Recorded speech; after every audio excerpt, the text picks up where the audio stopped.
Right ਵੇ ਪਾਕਿਸਤਾਨ ਦੇ ਨਾਲ ਮੈਂ ਆ ਤੁਹਾਡਾ ਹੋਸਟ ਅਲੀ ਅਸਗਰ ਡੋਡੀ ਤੇ ਨਾਜ਼ਰੀਨ ਇਸ ਵਕਤ ਜਿੱਥੇ ਮੈਂ ਮੌਜੂਦ ਹਾਂ ਇਸ ਚੌਕ ਦਾ ਨਾਮ ਹੈ ਕਲਮਾ ਚੌਕ।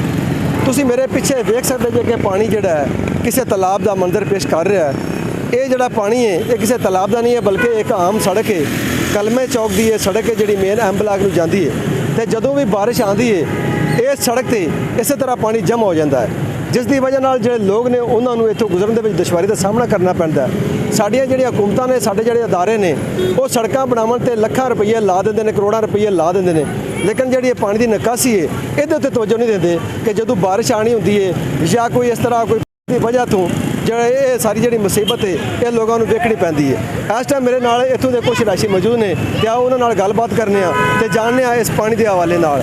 अस्सलाम वालेकुम। वालेकुम अस्सलाम ਕੀ जनाब। ਨਾਮ ਹੈ ਭਾਜੀ ਤੁਹਾਡਾ? मोहम्मद अरशद जी। ਮੁਹੰਮਦ ਅਰਸ਼ਦ ਭਾਈ ਇਹ ਬੜਾ ਪਾਣੀ ਖੜਾ ਹੋਇਆ ਹੈ ਤੇ ਲੋਕਾਂ ਤੋਂ ਗੁਜ਼ਰਿਆ ਨਹੀਂ ਜਾ ਰਿਹਾ, ਕੀ ਕਹੋਗੇ ਇਹਦੇ ਬਾਰੇ? ਇਹ ਹਰ ਦਫਾ ਹੀ ਇਸ ਤਰ੍ਹਾਂ ਹੁੰਦਾ ਹੈ ਜਦੋਂ ਬਾਰਿਸ਼ ਪੈਂਦੀ ਹੈ ਜੀ ਇਸੇ ਤਰ੍ਹਾਂ ਹੀ ਨਿਜ਼ਾਮ ਪਾਣੀ ਦਾ ਦਰਮ ਬਰਮ ਹੋ ਜਾਂਦਾ ਹੈ। ਕੋਈ ਕਮੇਟੀ ਵਾਲੇ ਕੋਈ ਹੁਕੂਮਤ ਇਸ ਚੀਜ਼ ਦਾ ਖਿਆਲ ਨਹੀਂ ਕਰਦੀ ਜੀ। ਕੋਈ ਖਿਆਲ ਨਹੀਂ ਕਰਦਾ। ਕੋਈ ਖਿਆਲ ਨਹੀਂ ਅਜੇ ਕਰਦਾ। ਤੱਕ ਕੋਈ ਆਪਣਾ ਬਲਦੀਆ ਦੇ ਆਪਣਾ ਗੱਡੀ ਗੁੱਡੀ ਨਹੀਂ ਆਈ ਹੈ ਪਾਣੀ ਕੱਢਣ ਵਾਲੀ? ਇਹਦੀ ਤਰਫੋਂ ਕੋਈ ਬੰਦਾ ਨਹੀਂ ਦਿਖਾਇਆ ਜੀ। ਸਫਾਈ ਤੱਕ ਕੋਈ ਨਹੀਂ ਨਹੀਂ ਆਉਂਦੇ ਜੀ ਇੱਥੇ ਦੀ।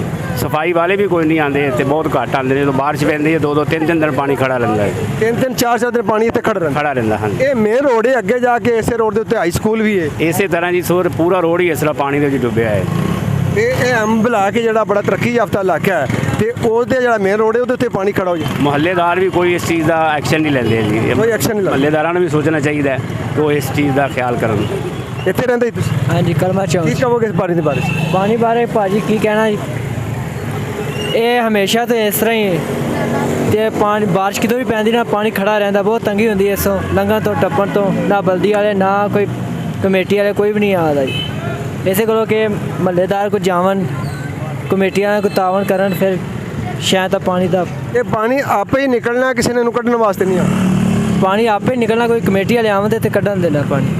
ਅੱਛਾ, ਯਾਨੀ ਕਿ ਕਮੇਟੀ ਵਾਲੇ ਨਹੀਂ ਆਉਂਦੇ, कमेटी वाले आते ਆਪਣੀ ਮਦਦ ਆਪ ਦੇ ਤਹਿਤ ਕਰਨਾ ਪੈਂਦਾ, ਇਹਨੇ ਆਪੇ ਸੁੱਕਣਾ ਜਾਂ ਆਪ ਹੀ ਨਿਕਲਣਾ। इतने पानी खड़ा ही रहेगा, 3-4 ਦਿਨ ਇੱਥੇ ਖੜੇ ਰਹਿੰਦੇ। खड़ा ही रहेगा पर इसे ਜੀ ਨਾਜ਼ਰੀਨ, ਤੁਸੀਂ ਲੋਕਾਂ ਦੀ ਗੱਲਬਾਤ ਸੁਣੀ। ਉਹਨਾਂ ਦਾ ਕਹਿਣਾ ਹੈ ਕਿ ਜਦੋਂ ਵੀ ਬਾਰਿਸ਼ ਆਉਂਦੀ ਹੈ ਇਹ ਪਾਣੀ ਇਸੇ ਤਰ੍ਹਾਂ ਜਮ੍ਹਾਂ ਹੋ ਜਾਂਦਾ ਹੈ ਤੇ 2-2 ਫੁੱਟ ਤਕਰੀਬਨ 1.5 ਫੁੱਟ ਇਸ ਸੜਕ ਤੇ ਪਾਣੀ ਖੜਾ ਹੋ ਜਾਂਦਾ ਹੈ। ਕੋਈ ਵੀ ਬਲਦਿਆਤੀ ਨੁਮਾਇੰਦਾ ਜਾਂ ਕੋਈ ਵੀ ਆਪਣਾ ਜਿਹੜਾ ਬਲਦਿਆ ਦੇ ਬੰਦੇ ਨੇ ਜਾਂ ਗੱਡੀ ਵਗੈਰਾ ਉਹ ਪਾਣੀ ਕੱਢਣ ਵਾਸਤੇ ਨਹੀਂ ਆਉਂਦੀ ਤੇ ਜਿਹੜੇ ਲੋਕ ਨੇ ਐਮ ਬਲਾਕ ਦੇ ਰਹਿਸ਼ੀ ਨੇ ਉਹਨਾਂ ਨੂੰ ਬੜੀ ਮੁਸੀਬਤ ਦਾ ਸਾਹਮਣਾ ਕਰਨਾ ਪੈਂਦਾ ਹੈ ਤੇ ਤਕਰੀਬਨ 2 ਤੋਂ 3 ਦਿਨ ਇਸੇ ਤਰ੍ਹਾਂ ਪਾਣੀ ਇੱਥੇ ਮੌਜੂਦ ਰਹਿੰਦਾ ਹੈ। ਇੱਕ ਸੈਲਾਬ ਉਹ ਜਿਹੜਾ ਦਰਿਆ ਸਤਲੁਜ ਵਿੱਚ ਆਇਆ ਹੋਇਆ ਤੇ ਇੱਕ ਸੈਲਾਬ ਇਹ ਜਿਹੜਾ ਸਾਡੇ ਸ਼ਹਿਰ ਦੀਆਂ ਆਮ ਸੜਕਾਂ ਤੇ ਆਇਆ ਹੋਇਆ ਤੇ ਜਿਹੜੇ ਸਾਡੇ ਹਕੂਮਤੀ ਨੁਮਾਇੰਦੇ ਉਹਨਾਂ ਨੂੰ ਚਾਹੀਦਾ ਹੈ ਕਿ ਉਹਦੇ ਤੇ ਕੰਮ ਕਰਨ ਤੇ ਇਹ ਜਿਹੜਾ ਪਾਣੀ ਦੀ ਨਿਕਾਸੀ ਹੈ ਇਹਦਾ ਕੋਈ ਜਿਹੜਾ ਮੁਸਲਸਲ ਹੈ ਉਹ ਹੱਲ ਕਰਨ ਤਾਂ ਕਿ ਇਸ ਦੇ ਨਾਲ ਹੀ ਸਾਨੂੰ ਦਿਓ ਇਜਾਜ਼ਤ। ਅਲੀ ਅਸਗਰ ਡੋਡੀ, ਰਾਈਟ ਵੇ ਪਾਕਿਸਤਾਨ, ਡਿਸਟ੍ਰਿਕਟ ਪਾਕਪਤਨ।